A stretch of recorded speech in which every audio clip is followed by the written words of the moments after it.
What? Okay, it's happening. Everybody stay calm. No, God! Claire! Bankruptcy! Ah! Thank you.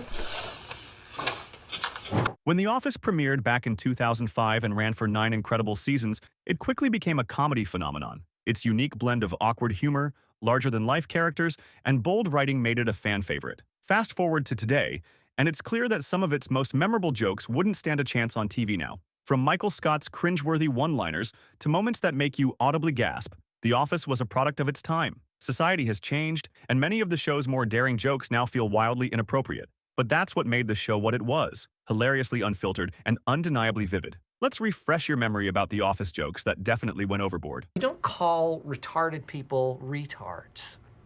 It's bad taste. You call your friends retards when they're acting retarded. Season 4, Episode 1, Fun Run. Michael Scott sometimes just likes to go over the rail without giving a single thought to the outcome. The cringe factor is off the charts with this line, and even in the world of The Office, it's hard to believe he said it. In one of his infamous talking head moments, Michael casually delivers this line while completely misunderstanding just how offensive the R word is. Back when The Office aired, this type of humor was meant to highlight Michael's lack of awareness rather than condone the language. But by today's standards, this statement is deeply problematic. The R word has long been recognized as offensive and harmful, and thankfully, it's no longer casually used in most media or society. But Michael, in his naive way, assumes that it's somehow fine if you're joking around with friends. His obliviousness is the entire joke, but even so, it's hard to stomach when you hear it. It's one of those moments that leaves you questioning, did they really just let that air? Thankfully, the writers seem to take note, as the word is rarely, if ever, used again in the series. It's a stark reminder of how comedy has evolved, and how some jokes are better left behind. 9. Hello, everybody! Season 2, Episode 1, The Dundies. Michael's flair for theatrics has always been a source of comedy, but sometimes his attempts at humor cross into deeply offensive territory. One of his more controversial creations is Ping, a character he based on a delivery man he encountered. Ping makes his debut at the Dundies and reappears in Goodbye, Michael, where Michael puts on glasses that slant his eyes and speaks in a stereotypical, exaggerated Asian accent. The joke here is supposed to be Michael's complete lack of self-awareness, but it's impossible to ignore how harmful and outdated this kind of humor is. Ping isn't just a bad impression, it's a caricature that relies on tired and offensive racial stereotypes. Michael's use of Ping highlights a broader issue with comedy at the time, the tendency to punch down instead of up. While the character is meant to make fun of Michael's ignorance, it still perpetuates harmful stereotypes about Asian people. Looking back, it's one of those moments in The Office that feels entirely out of place in today's more culturally aware world. It's a cringe-worthy reminder that sometimes humor doesn't age well, even in a show as iconic as this one. 8. It's essentially a Hindu Halloween. Season 3, Episode 6, Diwali. In Season 3, Kelly invites the entire office to her family's Diwali celebration, giving everyone a chance to learn about her culture. As you'd expect, Michael Scott approaches the event with a complete lack of tact or understanding. His first misstep is making insensitive comments about the traditional clothing worn by Kelly and her family. However, when Ryan shows up in a kurta and gets compliments, Michael decides to take a sudden interest in the celebration. But it's Michael's infamous description of Diwali that takes the cringe to another level. He ignorantly compares Diwali to Hindu Halloween, based solely on the colorful outfits, showing a complete disregard for its deep cultural and religious significance. To make matters even worse, Michael and his girlfriend Carol show up at the celebration wearing Halloween costumes, further proving just how tone-deaf he is. While the joke is intended to highlight Michael's ignorance and lack of cultural awareness, it's one of those moments where the humor lands uncomfortably. Instead of being funny, it feels more like a missed opportunity to educate viewers about Diwali's importance while still keeping the fun intact. Michael's actions here epitomize his well-meaning but incredibly misguided nature, which often teeters on offensive. 7. Saying so, she has turned into a stone-cold fox. Season 2, Episode 18, Take Your Daughter to Work Day. Michael Scott is infamous for saying inappropriate things at the worst possible moments, and this line is a prime example. In the Take Your Daughter to Work Day episode, Stanley brings his high school-aged daughter to the office.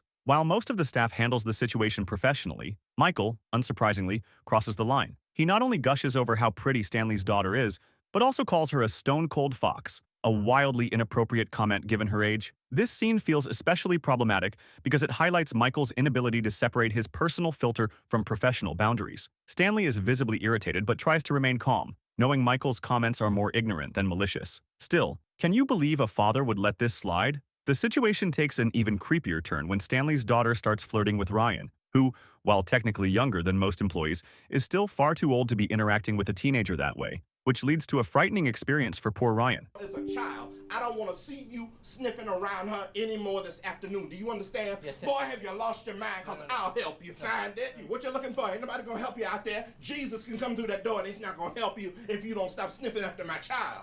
This subplot creates an uncomfortable dynamic that's played for laughs, but feels questionable in hindsight. 6. We'll auction off people, like in the olden days.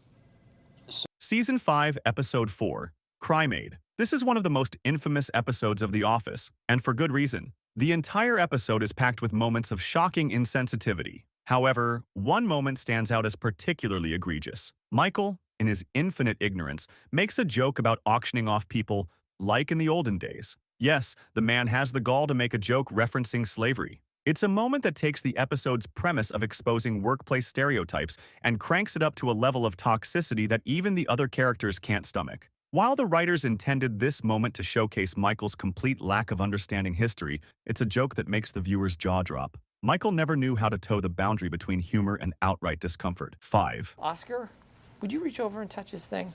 That's what he said, right, guys, because of gay? Season 5, Episode 14, Stress Relief, Part 1. This moment is one of Michael Scott's most wildly inappropriate jokes in the entire series, and that's saying a lot. After Stanley suffers a heart attack, he is required to wear a heart monitor to track his health. Unsurprisingly, his monitor tends to go off whenever Michael is nearby, a running gag that highlights Stanley's deep disdain for his boss. In one particular scene, Stanley's heart monitor starts beeping again. Instead of treating the situation with the seriousness it deserves, Michael asks Oscar to turn it off, then makes a "that's what she said" joke with a twist. Right, guys? Because of gay. This blatant reference to Oscar's sexual orientation is a glaring example of Michael's inability to understand the boundaries of acceptable workplace behavior. It's not just offensive, it's utterly unprofessional. What makes the moment even more uncomfortable is how Michael clearly doesn't see his joke as problematic, further emphasizing his complete lack of awareness. 4. I Would Shoot Toby Twice. Season 6, Episode 12, Scott's Tots. Michael Scott's hatred for Toby Flenderson is one of the most recurring themes in The Office. However, in Season 6, Michael takes this rivalry to a disturbingly dark place. During a meeting Toby hosts about radon testing, Michael, visibly annoyed, stands up and declares, If I had a gun with 2 bullets and I was in a room with Hitler, Bin Laden, and Toby, I would shoot Toby twice. The entire office is visibly squirming, shaking their heads in disapproval at Michael's over-the-top and deeply inappropriate statement. Comparing Toby to some of the most heinous figures in history is extreme on its own, but suggesting he'd prioritize shooting Toby twice is both absurd and unsettling, even if it's laughable. 3. This girl was really rude to me at the mall, so I created a fake IM account from a hot guy at our high school, and now I'm trying to make her anorexic. Season 6, Episode 23, Body Language. Kelly Kapoor's obsession with drama often leads to moments of hilarity, but this particular scene crosses all boundaries. While typing furiously at her desk, Kelly is asked what she's doing. Without hesitation, she reveals that she's catfishing a teenager who insulted her at the mall using a fake account. But that's not all. She admits, "I'm trying to make her anorexic." This shocking admission is not only cruel, but highlights Kelly's immature and vindictive tendencies. The fact that she targets a teenager with such a vicious plan is a stark reminder of how The Office sometimes used Kelly's over-the-top personality in ways that weren't just embarrassing, they were extremely problematic. Eating disorders are a serious issue, and the casual way Kelly jokes about torturing someone into developing one makes this moment especially difficult to digest. While the writers aim to amplify Kelly's melodramatic character, this line veers into territory that's far too dark, even for a show as edgy as The Office. 2. Follow me, I will show you where all the slaves work. Season 3, Episode 8, The Merger. In the merger episode, the Scranton branch welcomes new employees from Stamford after the 2 branches are combined. As part of the merger, Michael and the team prepare welcome goodie bags, while Pam eagerly anticipates seeing new faces. However, when Martin Nash, an African-American employee, arrives, Michael makes one of the most tone-deaf jokes in the mockumentary. Leading Martin to his desk, Michael casually quips, "Follow me, I will show you where all the slaves work." The line is met with an awkward silence and disbelief. Michael, realizing he crossed a line, tries to play it off, but there's no salvaging the moment. This moment leans more toward pathetic, highlighting how far he'll go to say something excitable without considering the implications. 1. I wouldn't last in jail, Oscar. I'm not like you. The Office. Season 3, Episode 9, The Convict. In the episode, The Convict, The Office learns that Martin Nash previously served time in prison for insider trading. This leads to an absurd conversation about how life behind the bars compares to the daily grind at work. Kevin, chiming in during the discussion, tells Oscar, "I wouldn't last in jail, Oscar. I'm not like you." Confused, Oscar responds, "What's that supposed to mean?" Kevin, obliviously doubling down, hints at the well-known rumors of certain dynamics between inmates, implying that Oscar, being gay, would thrive in prison. The joke is highly controversial and deplorable, relying on harmful stereotypes and Kevin's lack of social awareness to generate humor. And there you have it, The Office's most out-of-the-line moments that somehow made it to air. While the show remains a comedy classic, these moments remind us just how much humor and culture have evolved since then. Thanks for watching, and if you enjoyed reliving these awkward memories, don't forget to like, comment, and subscribe to First Curiosity for more takes on your favorite shows. Until next time, stay tuned for more laughs and deep dives.